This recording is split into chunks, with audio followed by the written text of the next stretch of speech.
AJ Bleckner. Today we're going to take you on a tour of the creeps and creatures that haunt the hallowed Harvard Law School library halls, including a haunted historic tour of the Massachusetts legal scene and bone-chilling items from our very own vaults.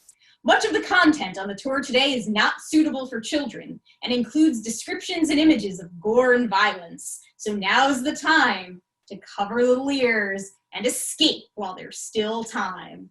With their human counterparts not currently using the space, the library's other denizens have been given room to roam. Keep your eyes peeled, they might just come for us as we explore.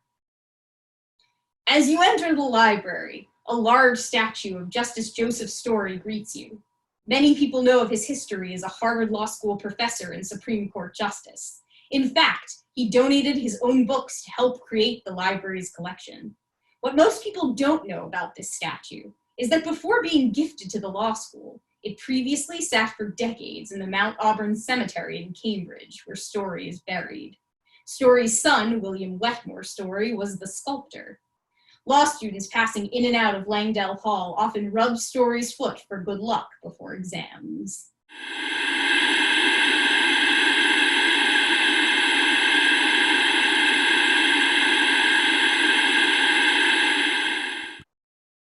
In the library's Casperson room, portraits of two notable figures hang, Sir Thomas More and Sir John Popham. Sir Thomas More was a successful lawyer and later a judge in the early 16th century, serving as Lord Chancellor under King Henry VIII from 1529 to 1532. More was passionately opposed to the Protestant Reformation and was even accused of torturing alleged heretics in a famous work, the Book of Martyrs. During More's chancellorship, 6 people were burned at the stake for heresy. More found himself on the wrong side of King Henry VIII on multiple occasions.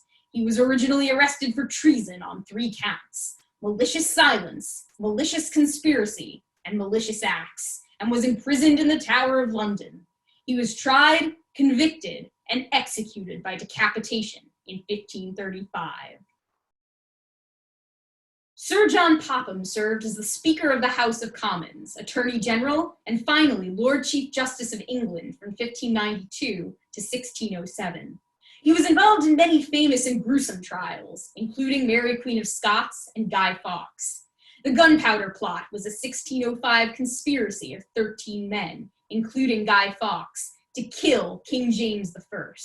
The conspirators intended to accomplish this by using an underground tunnel and a large stockpile of gunpowder to blow up the Parliament building. Guy Fawkes became the most famous of the conspirators after he was caught red-handed. Justice Popham oversaw the cases of the 13 men for treason, pronouncing them guilty.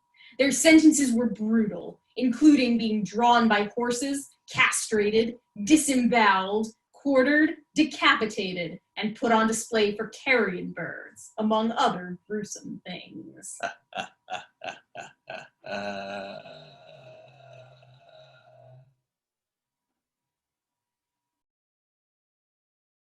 Another portrait in the library's collection is of Sir Humphrey Winch, an English-born politician and judge who had a distinguished career in both Ireland and England.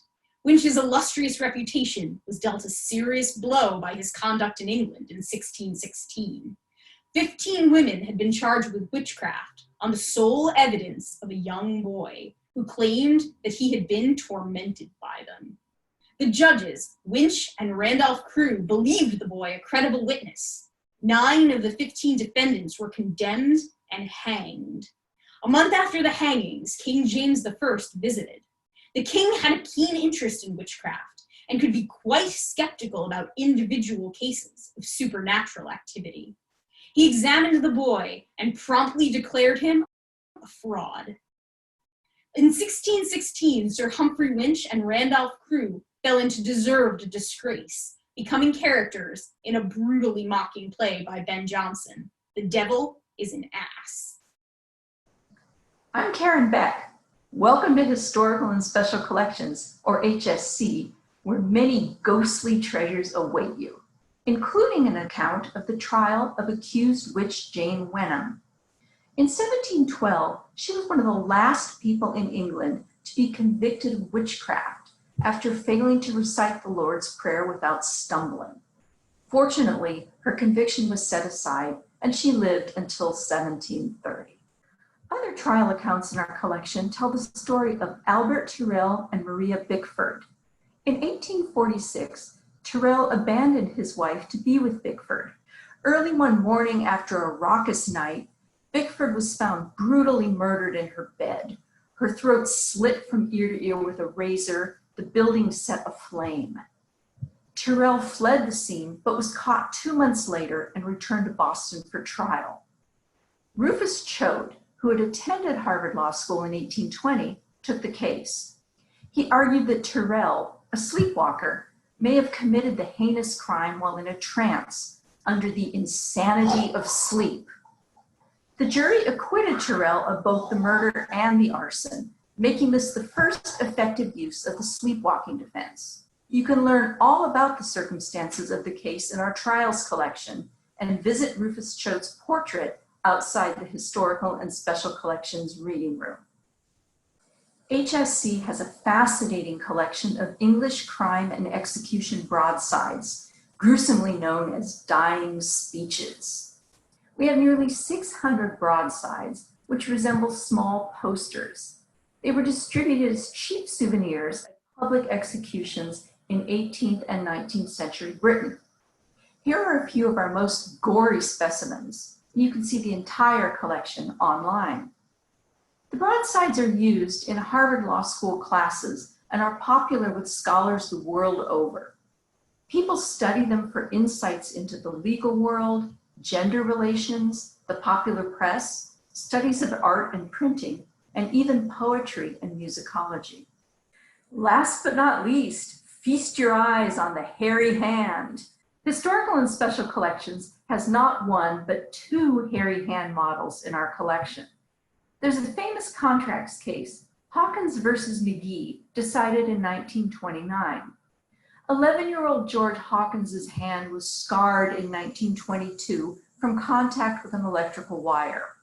A local doctor, Edward McGee, guaranteed to make the injured hand a 100% good hand. McGee used the technique of skin grafting, but he used skin from Hawkins's chest area, which caused the palm of Hawkins's hand to grow thick hair. Hawkins sued and won.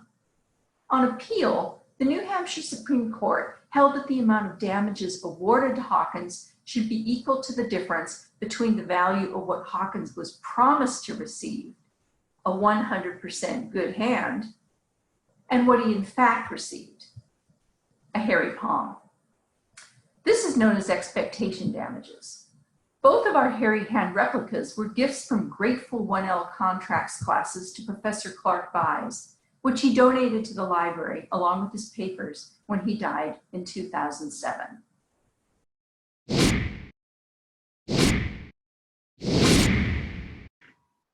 I hope you enjoyed your tour of HSC. Now I'm going to take you through some of the creepiest legal history here in Massachusetts.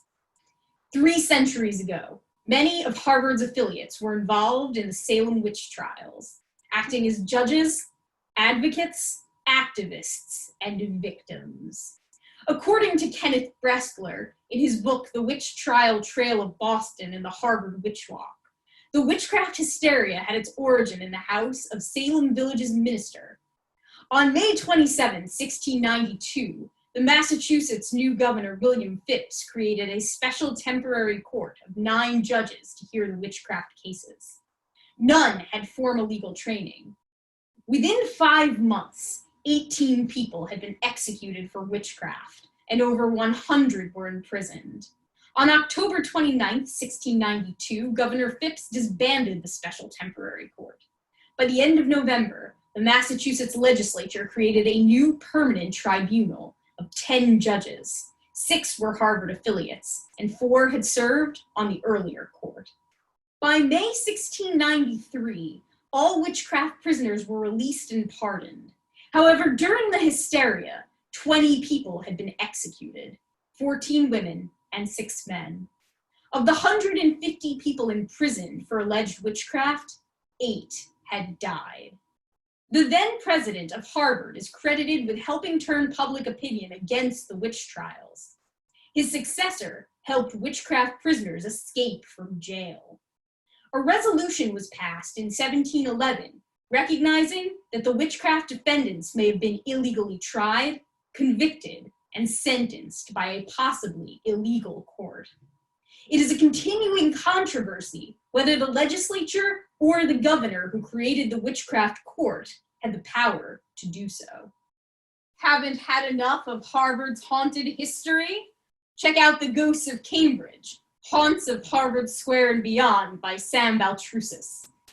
Happy Halloween from the ghosts and ghouls of the Harvard Law School Library.